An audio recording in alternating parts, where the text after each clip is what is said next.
Ini adalah 13 September 2029. Eksplorasi manusia di bawah laut telah berkembang lebih jauh dengan pembangunan Oceanus, sebuah pangkalan bawah air berukuran besar yang terletak di Gunung Laut Kimi di Samudra Pasifik, menampung sekitar 300 peneliti dan insinyur kelautan. Sebagian besar penghuni telah memutuskan untuk tinggal secara permanen di dalam fasilitas tersebut untuk melakukan penelitian kelautan dengan lebih efisien. Pada hari itu, ahli biologi Dr. Aaron Kendall menginstruksikan suaminya, seorang insinyur bernama Sam Jordan, untuk menangani pot laut dengan benar menggunakan drone akuatik. Pot tersebut yang memancarkan lagu paus, ditemukan rusak, mendorong Aaron untuk melakukan riset keras. Namun, khawatir akan keselamatan mereka dalam misi yang akan datang, Sam bersikeras untuk mengembalikan pot tersebut ke laboratorium mereka, dan merombak sistem daya. Namun, istrinya tidak setuju, karena itu hanya akan menunda rencana mereka. Pada saat itu, Komandan Mitch Conrad memeriksa pasangan tersebut dan memuji Aaron atas terobosannya yang luar biasa dalam komunikasi paus yang dia bangga saksikan. Segera setelah Aaron keluar dari ruang kontrol, Mitch mengalihkan perhatiannya kepada Sam, menasehatinya untuk jujur kepada istrinya tentang perasaannya yang sebenarnya tentang situasi hidup mereka di Oceanus. Sang insinyur khawatir bahwa istrinya lebih peduli pada penelitiannya daripada pernikahan mereka. Mitch melanjutkan ceramahnya, mengatakan bahwa dia menghadapi masalah hubungan serupa dengan istrinya, yang pernah dia coba ceraikan, tetapi diselesaikan melalui relokasi ke Oceanus dengan bantuan seorang dermawan kaya, Brian Santos. Dia kemudian menasehatinya untuk membujuk Aaron dengan kata-kata manis untuk membangun kembali cinta mereka satu sama lain. Setelah komandan pergi, Sam memeriksa Aaron yang sedang bersiap untuk melepaskan pesawat ulang-alik akuatiknya dari stasiun, agar mereka dapat melakukan perjalanan bersama menuju zona pot paus. Selama perjalanan mereka, Aaron menyebutkan bahwa dia berharap dapat menarik sekelompok paus bungkuk jantan berbintik yang mereka temui di Lahaina, Hawaii, dengan peralatan akuatik revolusioner, mengambil sampel suara mereka dengan program linguistiknya sehingga dia dapat berkomunikasi dengan mereka. Sam menunjukkan sedikit minat karena dia lebih khawatir tentang menyampaikan masalahnya kepada istrinya tentang kehidupan pernikahan mereka. Dia menjadi lebih jengkel ketika Aaron bersikeras bahwa mereka dimaksudkan untuk tinggal di Oceanus selama sisa misi mereka daripada kehidupan pinggiran kota yang normal di permukaan. Tepat ketika pasangan itu berdebat, komputer AI mengumumkan bahwa mereka telah mencapai lokasi penyebaran, yang mendorong Sam untuk melepaskan pot penelitian di tempat, mengaktifkan fungsi pemberat dan penunjang kehidupan. Sayangnya, setelah terhubung dengan pot dan mengirim drone kembali ke pangkalan, Aaron kecewa melihat saluran daya cadangan kembali rusak. Dia kemudian menyarankan agar suaminya secara manual memperbaiki masalah pot, karena itu bagian dari keahliannya. Sam dengan enggan setuju, mencium keningnya meskipun merasa bahwa istrinya masih tidak mengerti tentang dinamika tidak nyaman mereka dalam kehidupan laut mereka. Setibanya di bagian atas kait, dia memintanya untuk melepaskan pesawat ulang-alik dan beralih ke sistem komunikasi untuk menentukan penyebab masalah aliran daya. Aaron awalnya gugup karena dia kurang terampil daripada Sam dalam mengemudikan kapal ringan, jadi dia membimbingnya melalui radio. Setelah berhasil menjatuhkan diri 30 meter dari pot, Sam memberitahu istrinya bahwa masalah dengan daya cadangan berasal dari relay yang rusak. Namun, saat dia akan memperbaikinya, statis keras mengganggu percakapan mereka, diikuti oleh tsunami besar yang menjatuhkan pesawat ulang-alik dari posisinya, memisahkan Aaron dari suaminya yang terjebak di dalam pot. Beberapa jam berlalu saat ahli biologi kelautan itu terbangun dari ketidaksadaran, melihat sekumpulan ikan di luar jendela. Dia mendengar komputer kapal berulang kali mengumumkan penutupan darurat, menonaktifkan sistem komunikasi.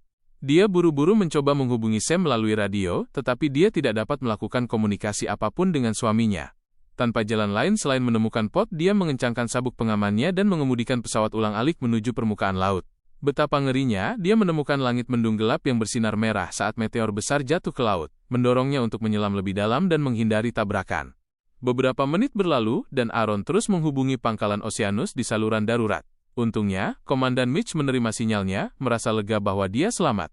Terdengar sangat tertekan, dia memberitahunya tentang kerusakan struktural dan cedera signifikan di pangkalan yang disebabkan oleh gempa bumi bawah laut dengan magnitudo yang intens.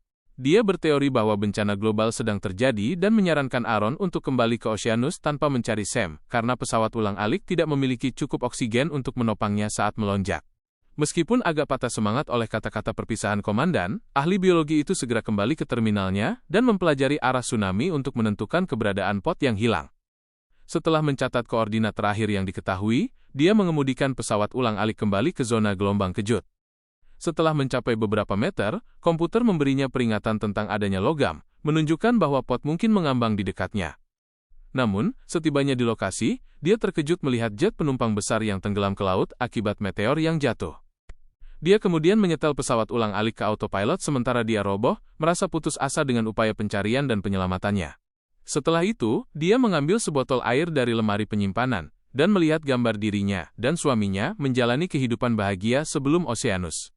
Merasa harapan yang baru, dia mencoba menyalakan uplink pod tetapi melihat bahwa komunikasi belum kembali. Untungnya, setelah memeriksa monitor linguistik, dia mendengar lagu paus yang dipancarkan dari pot yang hilang dan menyadari dia sekarang dapat melacak Sam dengan lebih efisien dengan suara mereka. Dia menuju ke lokasi yang ditunjukkan di radar di mana dia melihat pot paus bungkuk jantan berbintik berenang, yang sangat memuaskannya karena itu adalah tujuannya untuk menghubungi mereka. Tepat saat dia menikmati pemandangan paus, komputer mendaftarkan objek logam lain di cakrawala. Ini adalah pot yang tampaknya tidak berfungsi karena kerusakan yang diderita dari tsunami. Aaron menarik napas dalam-dalam saat dia perlahan mendekati pot yang hancur dan mengambil radio untuk menghubungi Sam sekali lagi. Tiba-tiba, suaminya batuk keras, menunjukkan bahwa dia selamat meskipun terkunci di dalam dengan pasokan oksigen terbatas. Dia sangat tertekan oleh panas yang disebabkan oleh api di sekitarnya sehingga dia perlu melarikan diri.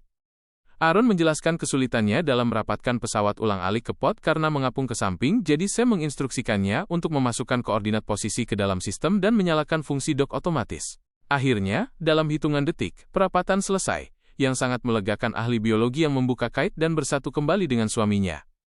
Saat komputer memperingatkan tentang integritas atmosfer kapal, Aaron berpegangan pada tangga dan menggendong Sam kembali ke pesawat ulang-alik sebelum melepaskannya dari pot. Saat dia terengah-engah sambil menyeruput sebotol air, dia memberitahu Aaron tentang dirinya yang terpental oleh gelombang kejut dari tsunami dan terbangun di dalam pot yang panas membara, tidak bisa bernapas dengan benar. Dia kemudian memujinya karena berpikir untuk menggunakan panggilan paus untuk melacak lokasinya, membuktikan bahwa perangkat itu berfungsi. Tiba-tiba komputer mengumumkan tingkat oksigen di dalam pesawat ulang-alik mulai menipis hingga 16%, yang mungkin tidak cukup untuk perjalanan kembali ke pangkalan Oceanus. Di tengah perencanaan dan apa yang harus dilakukan selanjutnya, Aaron meredakan ketakutan suaminya tentang pernikahan mereka, menyatakan dia tidak pernah menyerah untuk memperbaiki hubungan mereka, meskipun mereka pindah ke Oceanus. Meskipun Sam sedikit tidak yakin, dia menasehatinya untuk menunda perselisihan mereka tentang status perkawinan mereka, dan menjernihkan pikirannya untuk mencari tahu bagaimana cara kembali ke pangkalan. Dia kemudian memintanya untuk menggabungkan tabung oksigen cadangannya dengan pasokan cadangan di dalam pesawat ulang-alik untuk menjaga mereka tetap hidup cukup untuk sampai di rumah. Selain itu, dia meminta agar dia menyesuaikan pembersih karbon dioksida untuk menyerap gas buang berlebih, memeriksa sensor tekanan kabin, dan menyetel pesawat ulang-alik ke mode autopilot. Setelah menyelesaikan semuanya, Aaron buru-buru meringkuk di samping Sam dan membelainya saat mereka menunggu dan mengkhawatirkan nasib mereka.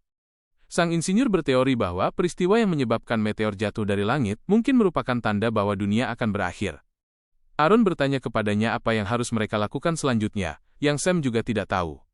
Pesawat ulang-alik melanjutkan perjalanannya saat pasangan itu dan orang-orang di pangkalan Oceanus belum menghadapi tantangan baru, bertahan hidup di bawah laut di tengah kataklisma mengerikan yang terjadi di atas permukaan.